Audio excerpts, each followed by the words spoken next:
அனைவருக்கும் வணக்கம். ஒரு தந்தையின் ஏமாற்றம்.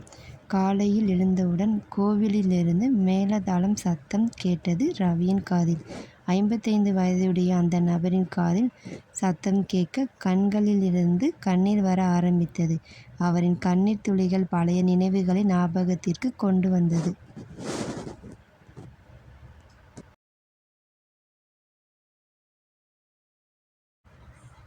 25 வருடங்களுக்கு முன்னே இதே சத்தத்துடன் அந்த கோவிலில் அவருக்கு திருமணமானது. திருமணம் நடக்கும்போது அவருக்கு வயது 30, அவர் மனைவிக்கு 18 வயது. வயதிற்கேற்ப அழகான தோற்றத்துடன் மாம்பழப்பழம் நிறத்தில் இருந்தார். அவர் கருப்பாக இருப்பார். அவர் மனைவியின் பெயர் மாலா. அவருடைய வேலை டிரைவர் வேலை. அவர் மனைவி வீட்டில் இருப்பார்.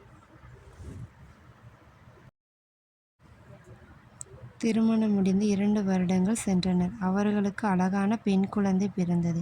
குழந்தை நல்ல கலர். அவங்க அம்மா மாதிரி இருந்தாள். ஜாடை அவங்க அப்பா மாதிரி இருந்தாள். அந்த பெண் குழந்தைக்கு மலர் என்று பெயர் வைத்தனர். அப்போது மாலாவுக்கு வயது 20. கணவருக்கும் மனைவிக்கும் இடையே சண்டை வர ஆரம்பித்தனர். மாலா வேலைக்கு போக ஆரம்பித்தாள். குழந்தையை கூடவே கூட்டிக்கிட்டு போனாள். அங்கே தையல் தைக்கும் வேலை. குழந்தையை அங்கே பார்த்துக்க கம்பெனியில் அதுக்குன்னு ஆள் இருக்காங்க என்று ரவியிடம் கூறி சண்டை போட்டு வேலைக்கு போக ஆரம்பித்தாள். ரவி நீ வேலைக்கு போகக்கூடாது என்று சண்டை போட்டார். இருவருக்கும் இடையே கருத்து வேறுபாடு ஆரம்பித்தது. வேலைக்கு போயிட்டு வந்ததும் இரவில் சண்டை வர ஆரம்பித்துவிடும். ஒவ்வொரு நாளும் சண்டை நீடித்து கொண்டே போனது. அவருக்கு குழந்தை மேல் அளவு கடந்த பாசம். என் உயிர் நீதான் என்று கொஞ்சுவார். மலருக்கு அப்பா என்றால் தனி பாசம். மலருக்கும் 2வது பிறந்தநாள் கொண்டாட மாலாவுக்கு ஆசை. புது துணி கேக் எல்லாம் வாங்கி வந்தாள் மாலா. சொந்தக்கார வீட்டிற்கும் பக்கத்தில் இருப்பவர்களையும் அழைத்து பிறந்தநாள் கொண்டாடினார்கள். பிறந்தநாள் கொண்டாடிய அன்று இரவு இருவருக்கும் இடையிலான சண்டை முற்றி அவர் மாலாவை அடித்தார். மாலா அழுதாள். பின்பு அவளும் அவரை அடித்து சண்டை போட்டாள்.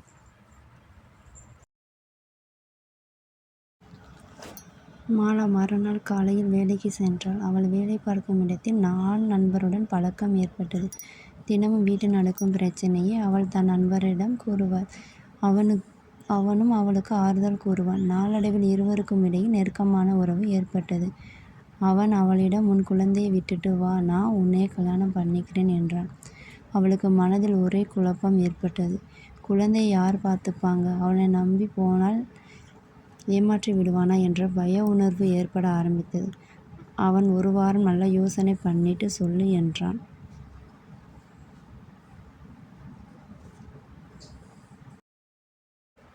வீட்டிற்கு வந்தவுடன் ரவி வழக்கம் போல மனைவியிடம் சண்டை போட ஆரம்பித்தான். ஏன் இவ்வளவு நேரம், எங்கே போன என்று கேட்க, வேலை இப்போதுதான் முடிந்தது என்றாள் மாலா. உன் கூட வேலைக்கு போனவர்கள் அப்போதே வந்துட்டார்களே என்றார் ரவி. மாலா எதுவும் பேசவில்லை. குழந்தையை தூக்கி கொண்டு உள்ளே போனான். சமையல் செய்து குழந்தைக்கு சாப்பாடு ஊட்டினாள்.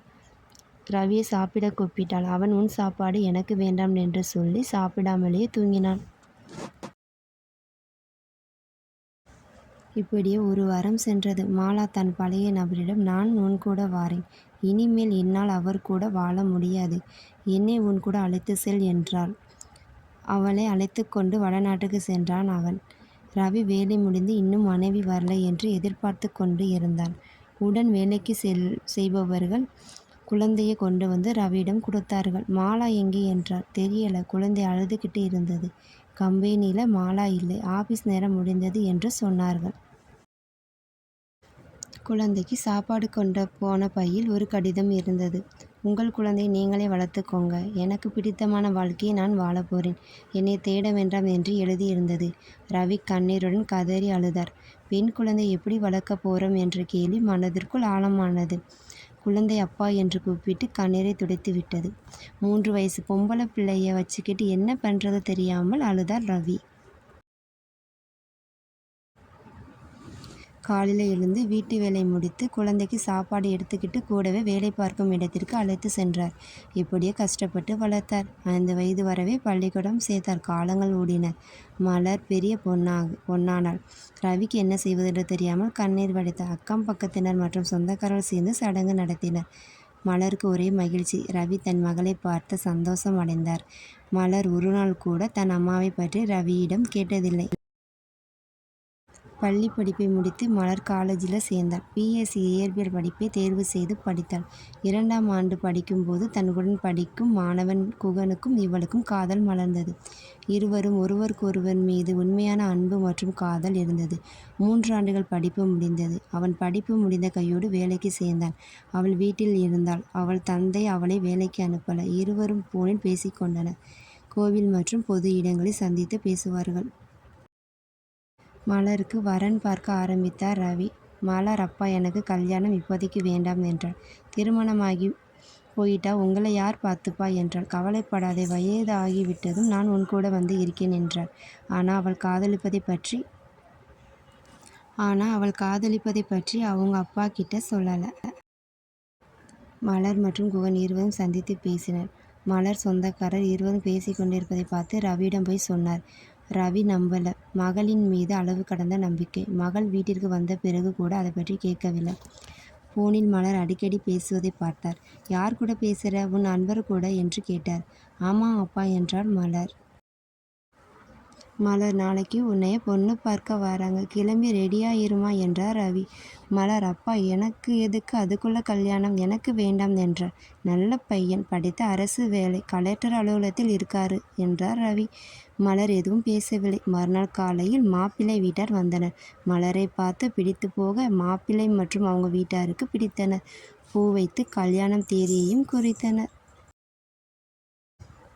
மலர் தன் காதலன் குகனுக்கு ஃபோன் பண்ணி தெரியப்படுத்தினாள். குகனும் உன் அப்பா கிட்ட பேசு என்றான். எங்கள் அப்பா ஒத்துக்க மாட்டார் என்றார் மலர். நீ வா, நாம் போய் கல்யாணம் பண்ணிக்கலாம் என்றான் குகன். மலர் மற்றும் குகன் இருவரும் வீட்டை விட்டு போய் திருமணம் செய்து கொண்டனர். குகன் மலரை தன் வீட்டிற்கு அழைத்து சென்றார். குகன் வீட்டில் ஏற்றுக்கிட்டாங்க. ரவிக்கு விஷயம் தெரிய மனம் உடைந்தார். மாப்பிள்ளை வீட்டார் மற்றும் உறவினர்கள் இவரை கடுமையாக திட்டினர்.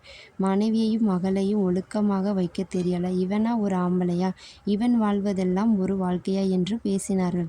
இரண்டாவதாக இவருக்கு ஒரு ஏமாற்றம். மகள் தன் காதலிப்பதை தன்னிடம் சொல்லி திருமணம் செய்திருக்கலாம், நானும் என் மகள் திருமணத்தை பார்த்து சந்தோஷம் கிடைத்திருக்கும் என்று தனக்குத்தானே பேசிக்கிட்டு இருப்பார். தன் மகளுக்காகவே வாழ்ந்தார். ஏமாற்றமே மிஞ்சியது. இருக்கும் காலவரை நமக்காக வாழ்வோம் என்று தன்னம்பிக்கையில் வாழ்ந்து வருகிறார் ரவி. உங்கள் மீது நம்பிக்கை வைத்திருப்பவர்களை ஒருபோதும் ஏமாற்றாதீர்கள். Please subscribe my channel. Thanks for வாட்சிங்.